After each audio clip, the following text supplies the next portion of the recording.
You, John Fitzgerald Kennedy, do solemnly swear. I, John Fitzgerald Kennedy, do solemnly swear. That you will faithfully execute the office of President of the United States. That I will faithfully execute the office of President of the United States. And will, to the best of your ability. And will, to the best of my ability. Preserve, protect, and defend the Constitution of the United States. Preserve, protect, and defend the Constitution of the United States. So help you God. So help me God.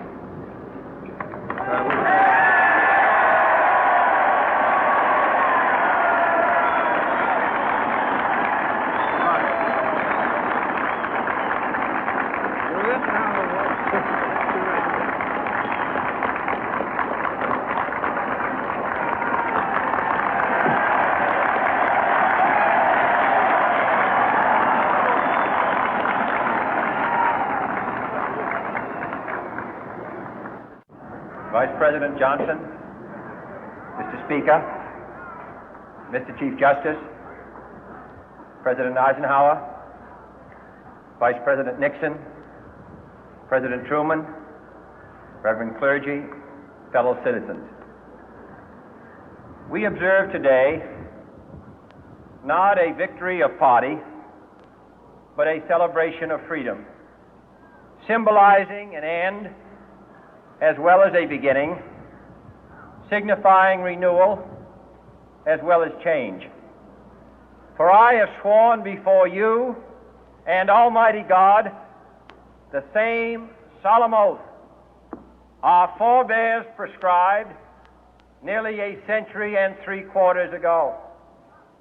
The world is very different now, for man holds in his mortal hands the power to abolish all forms of human poverty and all forms of human life. And yet the same revolutionary beliefs for which our forebears fought are still at issue around the globe. The belief that the rights of man come not from the generosity of the state, but from the hand of God.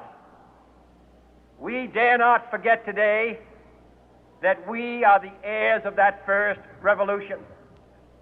Let the word go forth from this time and place to friend and foe alike that the torch has been passed to a new generation of Americans born in this century, tempered by war, disciplined by a hard and bitter peace, proud of our ancient heritage, and unwilling to witness or permit the slow undoing of those human rights to which this nation has always been committed and to which we are committed today at home and around the world.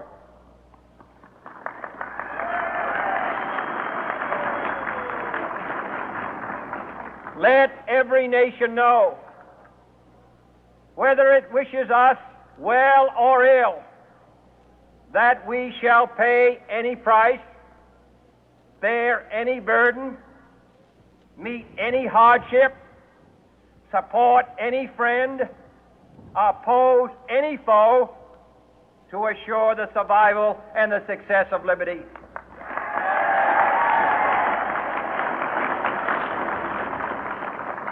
This much we pledge and more. To those old allies whose cultural and spiritual origins we share, we pledge the loyalty of faithful friends. United, there is little we cannot do in a host of cooperative ventures. Divided, there is little we can do, for we dare not meet a powerful challenge at odds and split asunder. To those new states whom we welcome to the ranks of the free, we pledge our word that one form of colonial control shall not have passed away, merely to be replaced by a far more iron tyranny.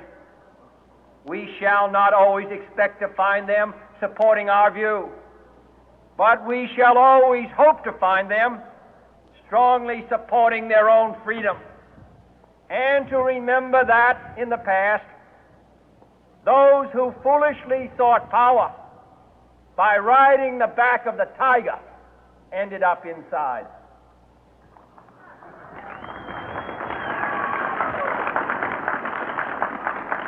To those people in the huts and villages of half the globe struggling to break the bonds of mass misery, we pledge our best efforts to help them help themselves for whatever period is required, not because the communists may be doing it, not because we seek their votes, but because it is right. If a free society cannot help the many who are poor, it cannot save the few who are rich.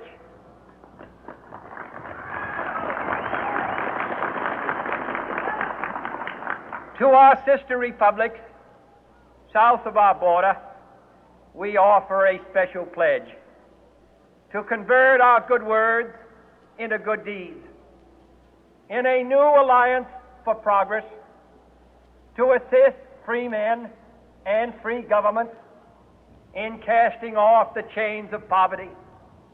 But this peaceful revolution of hope cannot become the prey of hostile powers.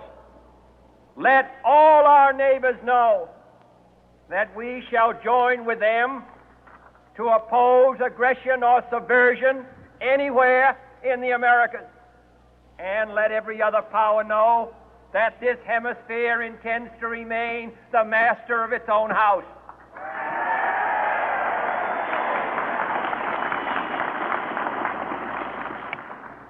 To that World Assembly of Sovereign States, the United Nations, our last best hope, in an age where the instruments of war have far outpaced the instruments of peace, we renew our pledge of support to prevent it from becoming merely a forum for invective, to strengthen its shield of the new and the weak, and to enlarge the area in which its writ may run.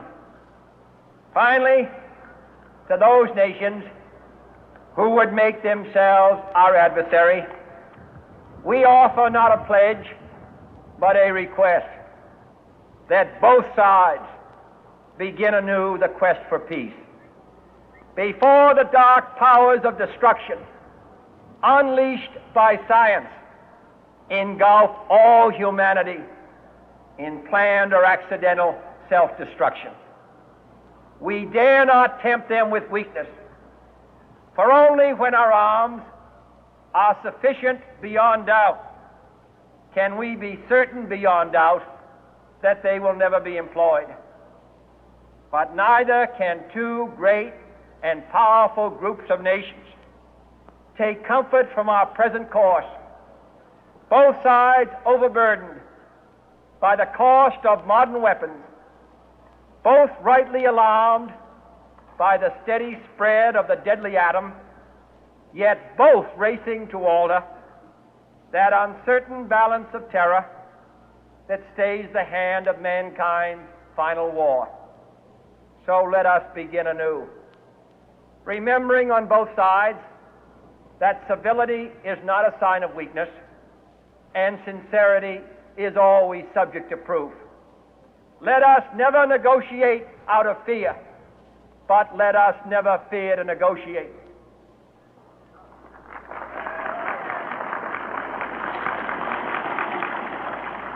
Let both sides explore what problems unite us, instead of belaboring those problems which divide us.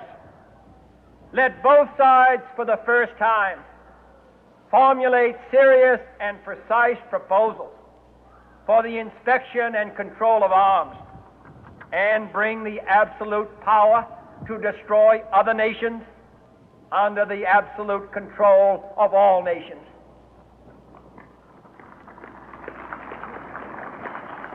Let both sides seek to invoke the wonders of science instead of its terrors. Together, let us explore the stars, conquer the deserts, eradicate disease, tap the ocean depth, and encourage the arts and commerce. Let both sides unite to heed in all corners of the earth the command of Isaiah to undo the heavy burden and let the oppressed go free. And if a beachhead of cooperation may push back the jungle of suspicion, let both sides join in creating a new endeavor, not a new balance of power, but a new world of law, where the strong are just and the weak secure and the peace preserved. All this will not be finished in the first 100 days, nor will it be finished in the first 1,000 days, nor in the life of this administration, nor even perhaps in our lifetime on this planet. But let us begin.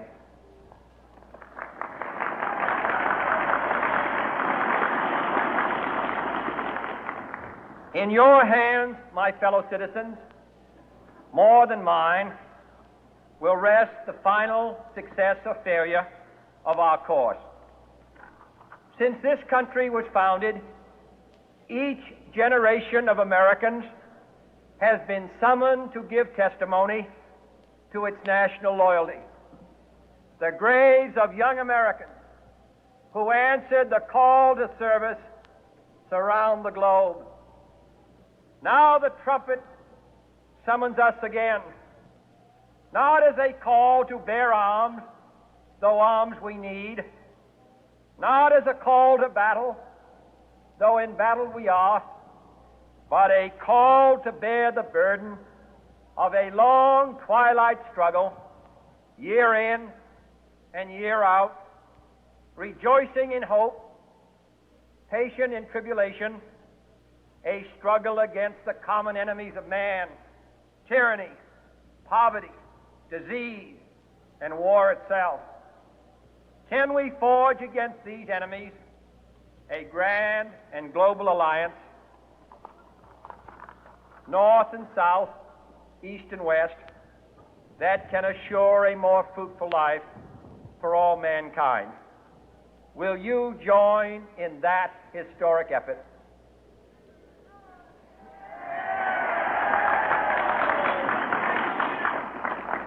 In the long history of the world, only a few generations have been granted the role of defending freedom in its hour of maximum danger. I do not shrink from this responsibility. I welcome it.